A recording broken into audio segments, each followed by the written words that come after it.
Bonjour à tous, voilà donc un peu de vocabulaire à digérer pour bien comprendre le parcours 6. Alors, ce parcours est consacré à la lettre d'opinion et le titre évoque trois notions. Le conte, alors le conte, c'est un genre littéraire, hein, comme je vous ai appris. Des genres littéraires, par exemple, c'est la lettre, le conte, le roman, euh, par exemple la note critique, ou bien une fiche théorique sur tel ou tel point de matière. Ça, ce sont des genres littéraires, ça s'oppose au type de texte, hein, comme par exemple le type narratif, le type descriptif, le type argumentatif, etc. Donc le conte, c'est un genre littéraire. Chez Voltaire, le conte est philosophique, donc on évoque des notions qui sont très importantes pour comprendre l'homme et le monde, l'homme dans le monde. Autre notion qui est présente dans le titre du parcours, c'est le mot courrier. En fait, ce mot courrier évoque le courrier des lecteurs. Vous n'êtes pas sans savoir que dans des journaux, dans des magazines, les lecteurs ont parfois l'occasion de prendre la parole. Eh bien, c'est cette notion qui est présente ici, courrier des lecteurs. La notion de lettre est aussi présente, et c'est sous la forme d'une lettre d'opinion. Alors, qu'est-ce que c'est qu'une lettre d'opinion? C'est tout simplement une lettre dans laquelle son émetteur émet une opinion sur quelque chose. C'est une notion très très vague qui peut renvoyer par exemple à des sous-genres de lettres d'opinion comme la demande, la réclamation, le remerciement. Donc, ce sont des lettres dans lesquelles on exprime quelque chose. Autre notion, on évoque Madame de la Janotière. Alors, Madame de la Janotière est un personnage de Janot et Collin, le conte philosophique de Voltaire que vous allez étudier dans le cadre du parcours. En fait, c'est la marquise de la Janotière, ou plus simplement Madame Janot. C'est donc un personnage important de ce texte. Alors, autre notion, c'est la notion d'apprenant actif. D'habitude, dans les parcours, je vous appelle les élèves, eh bien, dorénavant, je vous appellerai les apprenants actifs. Alors, la notion n'est pas tellement différente, sauf dans l'esprit, bien entendu, et sauf dans la méthode, puisque dorénavant, je souhaite que vous soyez tous et toutes des apprenants actifs et qu'il n'y ait pas simplement quelques élèves de la classe qui soient des apprenants actifs. Ça veut dire qu'on est en classe pour apprendre et qu'on est actif. Ça veut dire qu'on n'attend pas passivement que le professeur déroule la matière et que simplement, après, on se contente soit de l'ingurgiter, soit de rendre un texte écrit ou un texte oral sans beaucoup se fatiguer. Ici, il faut un véritable investissement personnel pendant le cours surtout, et éventuellement, si nécessaire, à la maison. De la même manière, il ne s'agit plus ici de parler de professeur. Dorénavant, je souhaite être appelé votre coach. Pourquoi? Parce que simplement, un coach, c'est quelqu'un qui accompagne. Alors, le principe que je développe ici, c'est vraiment le principe d'être l'intermédiaire entre la matière et vous. Vous êtes les apprenants, il y a une matière, il y a un contenu, il y a des compétences à acquérir, et moi je suis la courroie de transmission entre vous et la matière, vous et la compétence à acquérir. Autre notion que j'utilise dans le parcours, c'est la notion de Simbalou. Alors, en fait, un Simbalou, c'est une sorte de gros dossier, si on veut, hein, si on veut se référer aux notions informatiques. C'est un dossier dans lequel se trouve une série d'outils qui permettent de comprendre la matière.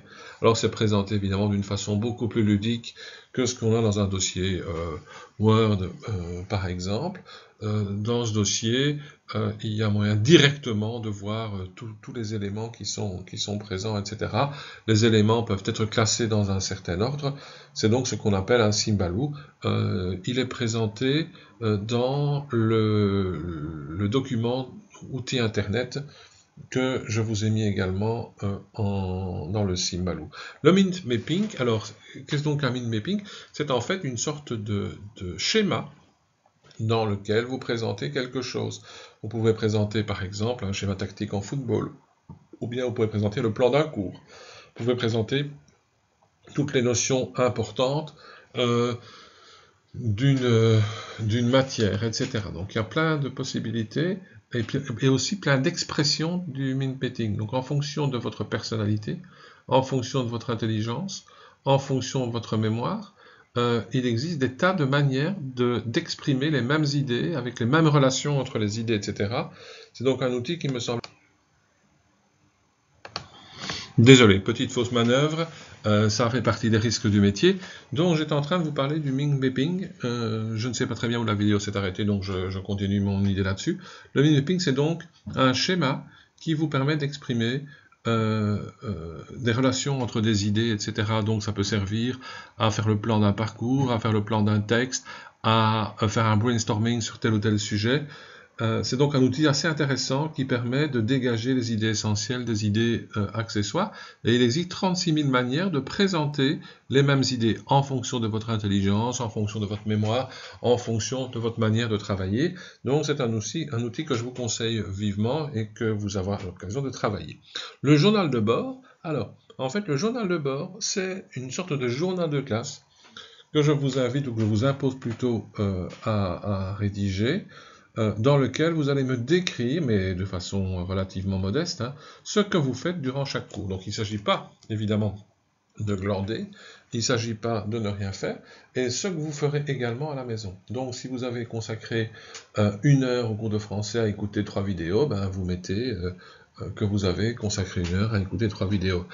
C'est une manière pour vous de voir ce que vous faites pour le cours de français, et également pour moi, de voir aussi le rapport, j'ai envie de dire, qualité-prix, c'est-à-dire, est-ce que vous êtes efficace, est-ce que vous êtes inefficace, etc. etc. Alors, j'en viens maintenant à une notion qui s'appelle la philosophie, les philosophes des Lumières.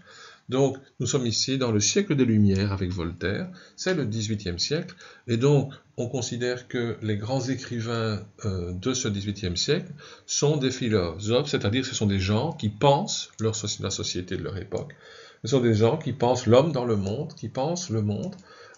Parmi ces grands auteurs du XVIIIe siècle, il faut citer Voltaire bien entendu, mais aussi Montesquieu, Rousseau, Diderot, qui sont vraiment les piliers de cette pensée philosophique des Lumières en littérature française.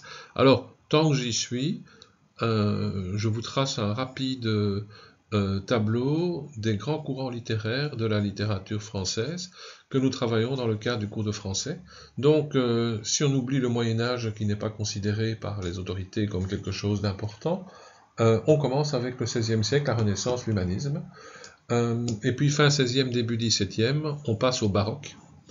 Le baroque est suivi immédiatement du classicisme, avec bien entendu une figure de proue du classicisme, le roi Louis XIV. Et après le classicisme, on passe au siècle qui nous occupe ici, le siècle des Lumières, qui est donc le XVIIIe siècle. Après viendront, mais je n'en parle guère, le romantisme, le réalisme, le Parnasse, le symbolisme, le surréalisme, etc. Alors, les Lumières, bon, bien sûr, c'est l'idée d'éclairer le monde, c'est l'idée de sortir de l'obscurantisme d'une société monarchique, d'une société avant tout dirigée par l'Église. C'est le principe donc de l'État français qui devient tout à coup laïque pour se séparer du pouvoir royal qui était l'expression du pouvoir divin. Et donc, 1789, Révolution française, liberté, égalité, fraternité, 3 valeurs fondamentales. Autre notion qui est utilisée dans le parcours, c'est la notion de courriériste. On peut aussi dire épistolier, etc. Ce sont des termes propres pour désigner celui qui écrit un courrier ou qui écrit une lettre. On parle du style épistolaire, donc, qui est le style de la lettre. Alors bien entendu, je vous rappelle aussi, tant que j'y suis, quelques petites notions. Celui qui produit un texte en français est considéré comme un émetteur, un destinateur, un locuteur, un scripteur. Celui qui reçoit le texte, c'est le destinataire, c'est le récepteur, c'est le locuteur. Donc, enfin bon, ce sont des termes que vous devez connaître et que vous connaissez sans doute.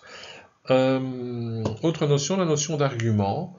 Un argument, qu'est-ce que c'est? On l'a déjà vu à plusieurs reprises, mais je vous le redis à cette occasion aussi. C'est une idée qui permet de conduire à l'approbation ou à la négation, l'affirmation d'une thèse. La thèse, c'est quoi? C'est l'idée maîtresse que l'on défend dans son texte.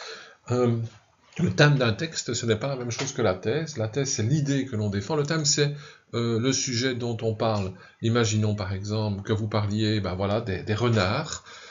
C'est le thème du texte. La thèse, ça pourrait être « il faut abattre tous les renards » et un argument, ça pourrait être « les renards tuent les poules ». Voilà donc une manière de voir les choses. Alors argument, contre-argument, un argument par un contre-argument qui va le mettre en question. Donc le contre-argument, c'est un argument qui va venir à l'encontre de cet argument, qui va le mettre en doute. J'évoque également la notion de posture sociale dans le parcours. Une posture, une position sociale, c'est le rôle social que l'on joue quand on écrit tel ou tel texte. J'ai souvent évoqué d'une manière abrupte cette notion dans le cadre du cours. Je vous fais jouer des rôles sociaux quand vous écrivez tel ou tel texte. Par exemple, quand vous écrivez une note critique, vous êtes un journaliste. Quand vous êtes, vous mettez dans la peau de tel ou tel personnage, vous jouez le rôle d'un noble ou le rôle de l'avocat, par exemple, de Laura Passoni, comme certains l'ont fait, etc. Ce sont des postures sociales. Autre notion, la notion de polémique. Un texte qui fait polémique, c'est un texte qui fait discussion. Ça veut dire que c'est un texte qui n'a pas l'accord de tous, et que les uns peuvent dire que c'est un texte qui est conforme à leurs idées, qui est un texte intelligent, qui est un texte juste, qui est un texte pertinent. D'autres pourront dire tout à fait le contraire, c'est l'idée de polémique. J'évoque également la notion de marque de subjectivité. Je vous rappelle, les marques de subjectivité, ce sont des éléments qui permettent de manifester de la part de l'émetteur sa personnalité, sa subjectivité, sa non-neutralité. Quand je dis cette personne est grande, c'est subjectif bien entendu. Si je dis je pense qu'il a raison, le je pense que marque la subjectivité. Autre élément, la domotique. La domotique, c'est une discipline qui consiste à gérer la maison d'une façon hyper connectée, d'une façon moderne, avec des technologies qui permettent par exemple de faire fonctionner le chauffage quand on se trouve à 40 km de chez soi en utilisant un petit boîtier qui permet de faire fonctionner le chauffage à partir de telle ou telle heure. Enfin, dernier élément que j'aborde ici, c'est la notion d'organisateur textuel. Les organisateurs textuels, ce sont des mots, des groupes de mots, des phrases qui permettent d'organiser un texte à tous ces niveaux, aussi bien au niveau général qu'au niveau extrêmement local. Voilà pour ce vocabulaire à digérer sur le parcours 6. Bon, il y a eu quelques petits couacs dans ma présentation, mais bon, j'espère que l'ensemble des choses que je vous ai dites ont bien été comprises. À bientôt pour une future vidéo.